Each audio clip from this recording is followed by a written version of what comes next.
Hey guys, welcome back to Jessin Reads Romance. I'm Jessin and today I'm wrapping up October and I'm so excited that I get to do it. I feel like I'm on time this time and that's why I'm wearing my Halloween-y skull shirt because today is actually Halloween. So let's jump into what happened during the month of October. As usual, I have some stats to go over and breaking down how many books that I read. I read 33 in total and I had one DNF, and I'll talk about that later when I go over my favorites and my least favorite books that I've read during the month. I also had 6 rereads, which is a little bit higher than normal. I've been rereading a little bit more. I find the less time that I have to read, the more I gravitate towards rereads because my time is precious and sometimes I want a guaranteed book that's going to like blow me away, and I know I'm going to get that with rereads because I've already vetted them.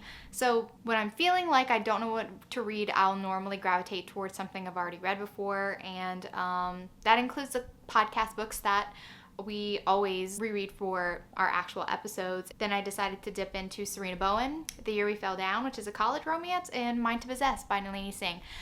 Nalini Singh, you'll see, especially since I'm in this like rereading kick, I will dip into the Side Changeling pretty much constantly if I'm in the mood to reread. And then I discovered 10 new authors this month. I'm kind of doing a new comparison now with my TBR comparison. So each month I do a TBR video and I just kind of list off books I would like to actually read during the month, and I thought it would be fun to see how many of those books do I actually read. Well, I had kind of a really large goal set for October, and I put 26 books on that list. I read 17 out of 26, so not that bad, but 17 of the books that I read during the month of October were also just kind of like mood reads.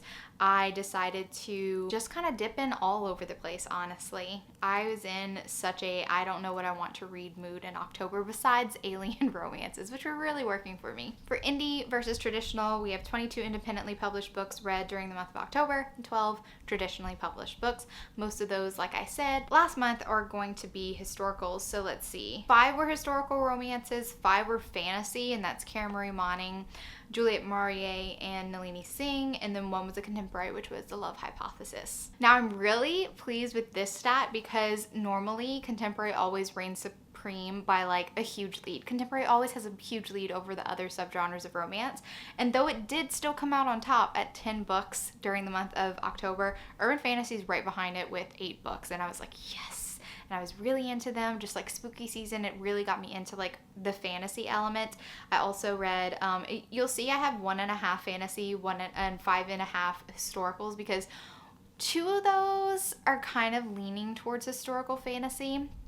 1 was The Dark Highlander, and it's a mix between urban fantasy and historical fantasy because there is time travel back to 1500 Scotland. And then the other one that I read by Juliette Maurier is complete historical fantasy. It's set like in the Dark Ages and it's in Ireland. So yeah, that's why I had like the half. I had a good bit of sci-fi in there as well. So those were my Naga romances, my snake romances, as well as the spider romance and Snared. October's a good month to read those kind of weird books. I read 1 arc, which I had 3 to read. But the one that I did read I really loved, and I'll talk about that in my favorites. 10 audiobooks, 4 ebooks, a lot of Kindle Unlimiteds, 16 Kindle Unlimiteds, and 3 in paperback, which is not my norm. It's just, if I'm reading a paperback, it's going to be at night before I fall asleep, and as soon as I'm tired, have to turn the lights out, that book is being put down, so that's why I normally don't read paperbacks, but I read quite a few. And then the ratings skewed high still, but I had more 4 stars than I did have 5 stars. Still a good bit of 5 stars, 10, 11 4 stars. I had 4 3 stars, which isn't what I love to see. And then I had a single DNF, which is kind of the norm. I'll normally DNF at least 1 book per month. But yeah, I'm ready to talk about the books that I absolutely adored because these books are not only standout during the month, but truly during the year. These books are really, really good. The first one I wanted to talk about briefly was There Are No Saints by Sophie Lark. This is a dark serial killer romance, and it is a duet. The second part is coming in December. I want to say early December. And Sophie Lark writes such a fascinating story. I love this setup. Not only is our hero a serial killer, but he also has this rivalry with another serial killer. They not only rival over like style of killing, but also they're both artists. like their day job, and they compete in real life. Like people are like writing articles about how these two artists are always like at each other's throats competing in the same art events, and one or the other always prevails.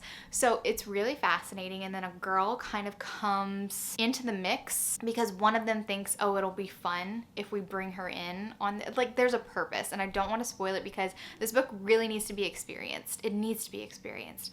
I love it. I love that it has a complete arc. Like, I feel satisfied after reading book 1. The story's not over yet, but it does feel like it told a good character arc within the story. It didn't feel like pointless. I don't know how to explain it, but I'm just so excited for the next one. The next one is going to be so good. I can't wait to see how it ends up. But Sophie Lark, man, she's on top of her game. I can't wait to see what else she comes up with, because before she's only really dabbled in mafia romance, but on the live shows that we had with her on Jen's channel, she did mention that she has a lot of things that she wants to do. There's like another kind of thriller one that she mentioned in the live show that sounds really cool. That's not this one.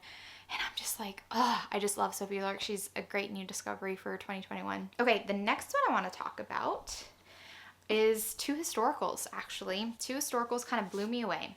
Dangerous by Minerva Spencer. This is the first book by Minerva Spencer that I've read, and it was so good. And I think the heroine was a real standout in this one. She's just so different. She's very headstrong. She's also incredibly smart. She's so smart, guys.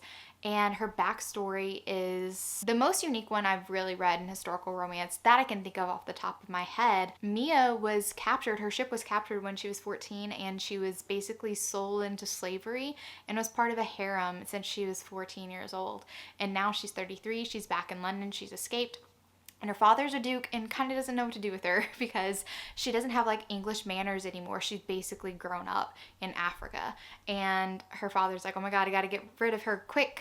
And he decides to approach this man who his reputation is the murderous Marquess, because 2 of his wives have died in mysterious circumstances. And he's like, yes, this is the perfect mate for my daughter. So he's not a great dad, but it turns out very well for them. I love these 2 characters because they're so smart, and they like see that the other has some sort of scheme, and they see through that, but also the attraction, the chemistry between them is so palpable. It is delicious, and I love this book so much. It was a great time. Now this one is a completely different reading experience because this is more on the sweet side of things, but it was so enjoyable. I also really love this heroine, and she's completely different. She's more mild-mannered, and it has a lot to do with like her mom being such an overbearing mother. She really doesn't let Alice get away with anything. She controls what she eats. She's just an awful person. And Alice is like, if I don't want to live my life like this, I kind of need to get married. It's my only real escape from this. But I do want to marry somebody that I love. To do that, I need to attract somebody, and my mom keeps telling me that, you know, I don't have my looks going for me, I'm boring, all that, so I need to figure out a way to capture the attention of somebody, and I need flirting lessons, basically. So she approaches Kit at this house party because he's like a known rake, and she's like, can you please help me out? Kit's very intrigued, and she actually has something to exchange. She finds out that he is trying to open the supper club. He's been trying to get this very famous chef that works in a hotel that she just so happens to be staying at. He wants that chef to come work for him. The chef won't leave because he like loves his job. Alice is good friends with that chef. She actually really likes to cook. So she's like, if you are willing to pay for the recipes, like I can write them down for you, and then you can teach me how to flirt and be desirable, and this would be great. And so Kit does agree, and during the course of the teaching lessons, they fall in love, and it is just the sweetest, the best. I was really wary about the 3rd act just because sometimes Joanna Shupe can be hit or miss in the 3rd act for me, and thankfully that was not the case. The 3rd act was perfect. I loved it. It has the sweetest romantic gesture at the end, and I was just like, I want to hug this book so much. So those 3 books were absolute standouts for me during the month of October. Now let's talk about the books that I didn't like. The one that I DNF'd was The Kiss of Death. Had such an interesting premise with this girl being caught in this convenience store robbery, and she actually knows the cashier who gets shot, and when she gets hit over the head with the butt of the gun, she thinks she's kind of hallucinating, and she sees this dark robed figure, and she's like, oh, this is death. And she's like, what if I can exchange my soul for the cashier's? Because he's married and he has a child. Like, he has more going for him than I do. I'm just like alone in the world. I barely have enough money to take care of myself. I just want to do this. So Death's like, I can save his life. What is it worth to you? And she's like, well, I mean, like, I'm willing to exchange my soul. And he's like, I want a kiss. And so she kisses Death, and then she wakes up in the hospital, and she's fine, and the cashier's gonna survive. So this heroine, like 2 years later, still has this fascination with death and stuff. And I was like, ooh, this is gonna be so cool, this romance with this girl and death. And then it really kind of fell apart because it started turning into this weird college romance where there was so many guys that thought she was just the hottest thing, were super obsessed with her. And I was just like, ooh, I don't like this. I don't like this at all. I hate like the, oh, I'm not special girl, but then everybody is obsessed with her. I really hate it. So I DNF'd it, and then later I found out that this was a series that was actually a reverse harem series. Now I like reverse harems, but the setup was not good. After that first chapter, which was phenomenal, the setup for that just didn't interest me at all, and it had nothing to do with it being a reverse harem. It was the writing. The writing was just, I just felt like the world was fumbled a little bit, and her character was made very dull once she went to college. Next, a book that I did not like was Athica Lane, and this is the first book that I read by this author, and it started off so great again.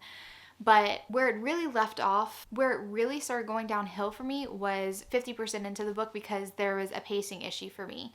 The first half of the book focused on the enemies to lovers relationship between the couple, and I thought it was so good. They ran into each other, they had a horrible first meeting, and then later in the book they meet again when the heroine is babysitting her sister's kids, and she has to pick up the neighbor's kids as well, and it turns out to be that same guy that they had a horrible interaction, and that's how they meet again. So I really loved everything that was happening there, but I just felt like, I don't know, there was some manufactured conflicts toward the end, possibly because the author didn't know what to do after she got these two together. She was like, oh, how can I create problems in their lives? And I did not like the conflicts that she chose after that. And it was just, there was a couple things that left a bad taste in my mouth. I'll link the review for that in the description box below or up here so that you could hear my whole spoiler explanation. But it just like made me so frustrated because I love this couple so much. And then at the end of it, I really was like, I hate it. I hate it. I hate the way it turned out. So I gave it 3 stars because I liked the beginning. But if I was just reading the second half of the book, like it would be really low. I didn't like it. This one was so sad, guys. Okay, so I've been anticipating Archangel's Light for a long time, and it completely fell flat for me. And I know that this isn't the most romantic series that Nalini Singh has, but you can't tell me that she doesn't include romance in other books in this series, because she absolutely does. And there was just no sexual chemistry, no tension between these two. Like the internal thoughts. Just nothing was there. And the very last chapter was them having like their first kiss, and I was just like, that wasn't enough for me. This book felt like a waste of time. Half of it was flashbacks, and I felt like the flashbacks, though that they were really cute, were completely unnecessary, because if you're gonna do flashbacks, it's because you need to establish characters' relationships. You need to establish where they were in the past or how they got their origin story, whatever. The problem is these characters have been prominent since the very beginning of the series, and this is book 14. We already know how close they are. We already know that they've been knowing each other since they were kids. We already know that Aiden has been studying art at Ilium's mother's knee. And it just felt repetitive. It felt like going over information that we've already gotten throughout the course of the series. So I just don't understand the point. If you're not going to go full like romance with them in this book, then what was the point of dedicating a whole book to just reminiscing about the past? And I was extremely mad. The only reason why I gave this book 4 stars is because I'm such a fan of Nalini Singh and I love her so much. I think she's the sweetest and I love her. But like, why? We could have had so much more, and I don't care if this is like the beginning of their relationship. It just feels like a wasted time. It feels like a waste of money, and I was very frustrated. The last book that I did not care for was Hollow Heathens. Again, the world was cool. I love this idea of this town that is a Wiccan town, and there's 2 rival like covens. I love all of that, and I really love the mystery behind the actual Hollow Heathens, which is a group of 4 men who have this curse on them. They have to wear this mask because if people take off the mask, something happens. And I'm not going to say what it is because you have to read it. It's frustrating because it has all the substance there, but the execution really fell kind of flat for me. The heroine needed some more to her. Also, I didn't feel like explanation of like powers and worlds, and I didn't feel like it was well done, and I also didn't love the ending. The ending felt a little cliche, and the overall tone of this book was very YA romance, and it's not supposed to be. It's, I mean, it's new adult if it's anything, but they're in their mid-20s and late 20s, and it just felt, I don't know, it just had the feeling of a YA book, and I don't really love that. Maybe if I still read YA, I would have enjoyed it more, but like, I just kept thinking of what this book could have been. It could have been a little bit darker, could have been a little bit cooler, and I just felt like the author didn't go all the way with it. So I don't think I'll be continuing with that series, and I'm really sad about it because there were parts that I enjoyed, but some that I didn't. Okay, that is it. That's all that I have for October. It wasn't as many books as I normally read per month, but that's to be expected. November maybe even less, but if I can find a lot of audiobooks to read in November, I might surpass October. That's the goal anyway. We only have 2 more months to read books before 2021 is ended, and I have to make my list of my top favorite books of the entire year, my book boyfriends for the entire year, my girl crushes, my favorite new authors that I've discovered. Like, there's so many lists that I need to make, and those are going to be some fun videos and also podcast recordings that I do with Juliet. So really looking forward to the end of the year. If you like this video, give it a big thumbs up, and if you're not already subscribed to my channel, make sure you subscribe to get notified in any future videos that I do. Thank you so much for watching, and remember, life's better with little HEA. Bye guys!